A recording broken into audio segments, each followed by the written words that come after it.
This recorded lecture will go over Chapter 13, Promoting Healthy Adaptation to Aging, in the Fundamentals Evolve textbook.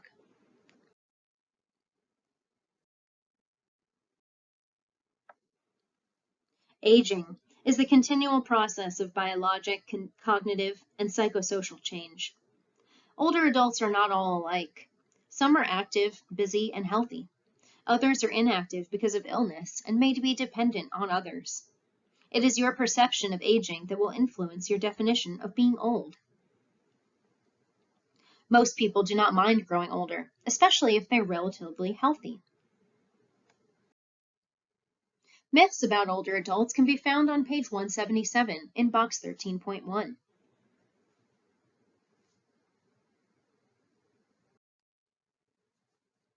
There are numerous theories of aging.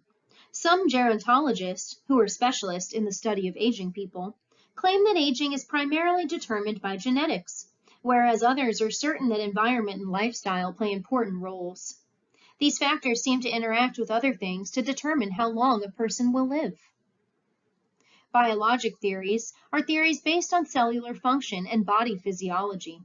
The biologic clock is one of these theories, and this states that body cells are programmed to function for a specific length of time, after which they break down and die. Advocates of the free radical theory believe that cells are damaged by toxins, ions break off from the ion pairs, and the resulting free radicals are unstable. The wear and tear theory states that body cells and organs eventually wear out like machinery does. In the immune system failure theory, the system loses its ability to protect the body from disease. Older people become more susceptible to diseases such as influenza, which may kill them. The autoimmune theory is similar. Here, the body no longer recognizes itself and begins to attack itself and break down, as occurs in some types of arthritis. There are also psychosocial theories, which are theories related to socialization and life satisfaction. The disengagement theory suggests that it is normal for older people and society to withdraw from one another. The activity theory states that people who remain interested and active will continue to enjoy life and live longer. Conversely, people who make no effort to contribute become less and less involved and shorten their life as a result. In the continuity theory, each individual continues to live and develop as the unique person that they are. The lifespan, which is the maximum years one is capable of living, for humans is 115 to 130 years of age. Longevity, which is the length of life, has been increasing. In 1900, the average length of life in the United States was 47 years old. By 2040, the average lifespan in the United States is predicted to be 79.8 years old. A major contributor to longer life is that people are healthier throughout their lives now than they were 100 years ago. Principles of hygiene have developed and eliminated many illnesses. Healthcare and nutrition have improved, and anti-infective drugs are commonly used. Technology allows surgeons to perform intricate procedures and replace body parts. Preventative care is the key to a longer life. Education also contributes to longevity. People who are better educated will practice preventative health care, and they may seek treatment earlier in the course of an illness. A healthy diet and lifestyle, including stress management and regular exercise, are crucial. Non-smokers usually live longer than smokers do, and married people tend to live longer. A person's personality seems to affect the length and quality of life. The optimistic, happy person generally lives longer. Gender has been a contributing factor to longevity in the past. Women in the 20th century lived 6 to 7 years longer compared to men. Women continue to outlive men, and the duration will vary by country, by about 4 years in the United States and by about 5 years in Canada. The final factor in longevity is genetics. Studies of twins have suggested that heredity determines 20% to 30% of longevity in people who live to age 85. For centenarians, which are people 100 years or older, genetics may be even more important, perhaps because of the differences in their T cells. Demographics are statistics about populations, and they are studies that show the number of older people in the United States are growing every year. Older women outnumber older men, but as previously mentioned, this life expectancy gap is closing. For purposes of study, the older adult population is often divided into three distinct groups. The young old, which are ages 65 to 74 years of age. The middle old are 75 to 84, and the very old are 85 and beyond. The young adult are those who remain fairly healthy and active. You may not even recognize them as old when you see them in the shopping mall or a restaurant. Many will contribute to their community and remain employed, at least part-time. They are not much different than middle adults. The young old adults are adjusting well to the changes of senescence. The middle adults are in a transitional time. As people approach 80 years of age, they may become frail and less able to be active. The very old are the most rapidly growing group, and this group will continue to increase in the future. These are also the most dependent older adults. To live to be very old, you must be healthy for most of your life. People are becoming healthier, better educated, and actively involved in their own health care, and therefore they are living longer. Physical declines happen to everyone. Age-associated memory impairment begins in early adulthood, but it often goes unnoticed until a problem develops. Heart and lungs gradually become less efficient, bone becomes more fragile, and the posture becomes more bent. The skin is thinner and more fragile. Vision will continue to deteriorate. Hearing deficits may become more pronounced. The earlier a person with a hearing difficulty obtains a hearing aid, the better the brain can adjust to it and provide a good quality of hearing. The brain can adapt by growing more dendrites to up to age 90 if the person is reasonably healthy. The next few slides will focus on page 179, table 13.1, typical changes of aging, potential health problems, and helpful nursing responses. As far as respiratory and musculoskeletal, as the older person ages, we see weakened respiratory muscles and decreased number of cilia. Possible health problems are respiratory failure, shortness of breath, lack of oxygen to meet the body's needs. Helpful nursing responses include monitoring blood pressure, respiratory function, oxygen saturation levels, and shortness of breath. Nurses should educate patients on oxygen therapy and the importance of exercise. In the musculoskeletal system, decreased bone calcium and smaller muscle mass is occurring as we age. This results in osteoporosis, osteoarthritis, tendinitis, and rheumatoid arthritis, as well as a high risk for fractures. As nurses, we should encourage exercise, range of motion, good diet, high in calcium, and nutritional supplements as needed. In the integumentary system, as we age, we have thinner, drier skin, a loss of subcutaneous fat, and a slowed rate of hair and nail growth. Possible health problems include pressure injuries resulting from friction or tears. There is also a significant intolerance to the cold. As nurses, we should educate on good skincare, the use of moisturizers, and the prevention of pressure injuries. In the urologic system, we see decreased bladder capacity and tone. This can lead to urinary incontinence. As nurses, we should assess and monitor for bladder control and the need for medications. In the neurologic system, vision, hearing, taste, touch, smell, balance, and reflexes are affected. This can lead to decreased sensory perceptions, which puts the adult at a serious safety risk, fall risk, and decreased appetite. As nurses, we want to educate on normal aging expectations and safety issues to prevent falls. In the endocrine system, we see slow production of all hormones. This leads to an intolerance to cold. We can see possible health problems such as a diabetic response and abnormalities with the thyroid. As nurses, we want to monitor labs for abnormal hormone levels and the need for any hormone therapy. In the gastrointestinal system, we see decreased secretion of saliva, slowed peristaltis, and this can lead to constipation, malnutrition, and anemia. As nurses, we need to educate our patients on the need for healthy diet and nutritional supplements. In the reproductive system, we see decreased hormone production and slowed sexual responses.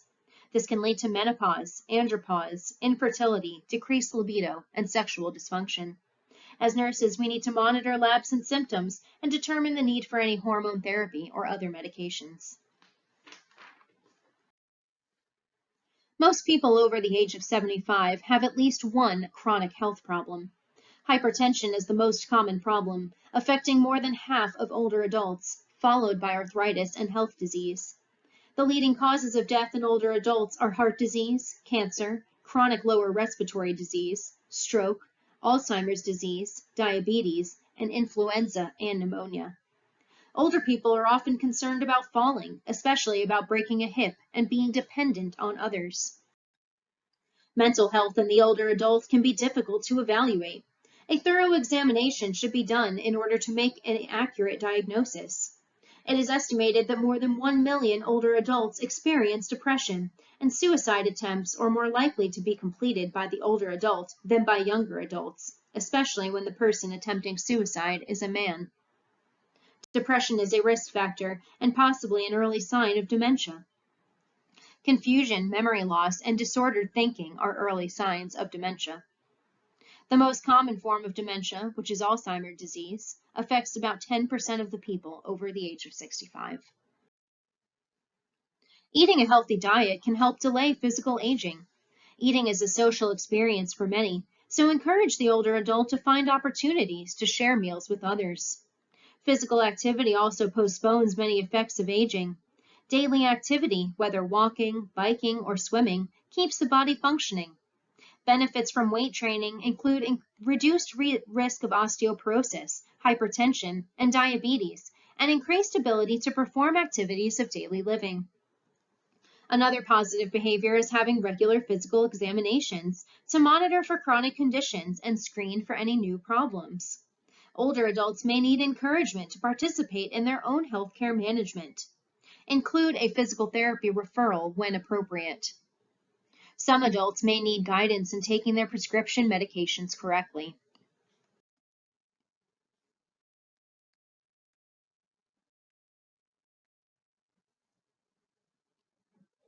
Shay's cognitive stage of cognitive development for the older adult is called the reintegrative stage. This states that the older adult is more selective about how they will spend their time. The speed of thinking will slow, but thinking processes remain intact. Wisdom is having good judgment based on the accumulated knowledge.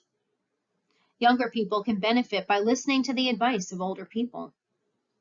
Some people assume that older adults can no longer learn. That is not true. Subjects of interest can fascinate the older learner. They have more patience for learning.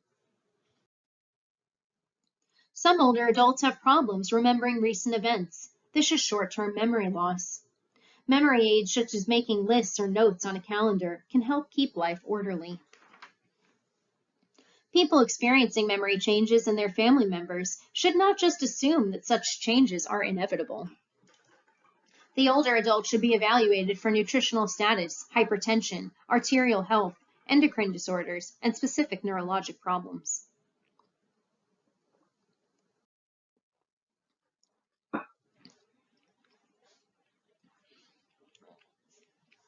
The ability and desire to keep a job will vary, depending on the older adult's cognitive ability.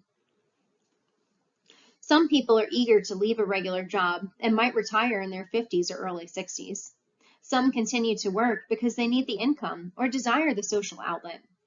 Retiring early will require planning for financial and other concerns. More than 18% of people over the age of 65 still remain in the workforce. Ageism is discrimination due to age, and it is illegal in the United States. People who have adequate finances may feel comfortable about retiring. Many early retirees will decide to begin a second career. Others will volunteer to keep themselves busy and involved. Recent retirees should be encouraged to set small daily or weekly goals until their adjustment has been made. Having a positive attitude will remain important in the older adulthood. Remind the older adult how much they have to offer to their community. Remind them to use the brain by reading, doing puzzles, using a computer, and writing to keep neural connections active and healthy. A computer game called Brain Age has been shown to improve cognition in older adults. The brain, like a muscle, should be exercised regularly. Even the physically limited older adult can maintain mental stimulation with a little effort. Erikson's stage of development for the older adults is called ego integrity, or the stage of being complete versus despair. Older people naturally spend time thinking about their lives. If they find that their lives have been good, they are satisfied and have ego integrity. However, if they are unhappy about the way that their life has evolved, they will despair. This is the time for reminiscence and a life review. Sometimes it is enough to realize that you did the best you could under the circumstances. Being content with your accomplishments is very important for self-worth at any stage of life. Families will continue to be important in the older adulthood. Widows will usually adjust better than widowers. Many widowed, divorced, or single older adults will continue to date, and some will remarry. The majority of older adults who have children live within 40 miles of one child. Contact with that child will usually occur about weekly. This is important because the older parent may need assistance with one or more aspects of daily life. The active older adult may contribute to the extended family life by helping with childcare of grandchildren or great-grandchildren. Approximately 1 in 10 older adults is affected by elder abuse each year, although about only 1 in 14 of those is actually reported. Those over the age of 80 have the greatest incidence of abuse, with the primary type being neglect. Reporting elder abuse is extremely important, and all licensed professionals are required to report any signs of or suspected abuse to the law enforcement agency. Social services personnel or law enforcement officials will conduct the investigation.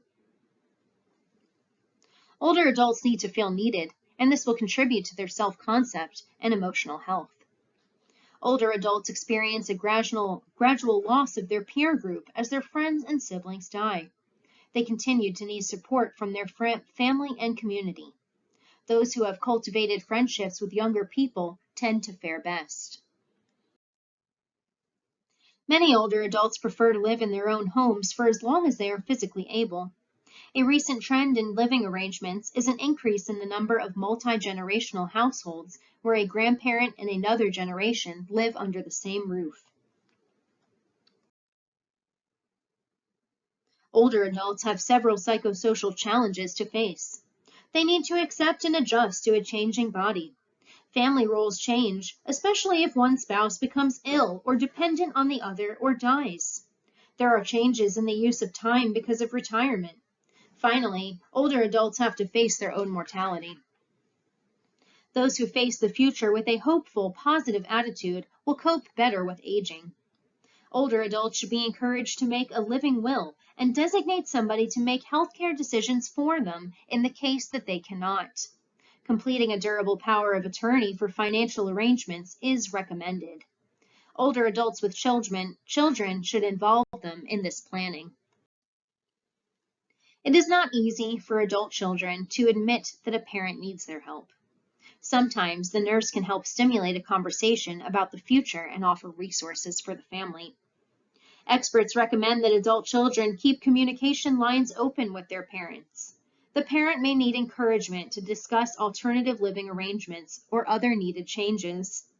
Adult children should try to plan ahead, discuss possibilities, and make plans with the parent before a crisis occurs. This way, decision-making can be mutually agreeable and less traumatic. You should try to include everyone. Siblings should share in the planning and decision-making. No one adult child should feel totally responsible. Find important information. This includes knowing your parents' financial situation, current medical care and medications, and alternative housing possibilities. If the parents are reluctant to discuss changes, they may need a little more time to think about it. Safety is a basic need. Adult children must make decisions for parents who are no longer able to care for themselves safely. If the older adult shows signs of deteriorating behaviors, it is time for the adult children to make some of the decisions for them. Many communities will provide services for older adults. including adult day services, chore services, transportation, counseling, companionship programs, exercise and rehabilitation programs, and telephone reassurance services. To learn what's available in your area and your community, begin with the Yellow Pages or the internet. Signs that an older adult needs help can be found in box 13.3 on page 184. Always evaluate whether an increased level of assistance is needed if you recognize or see one of these signs.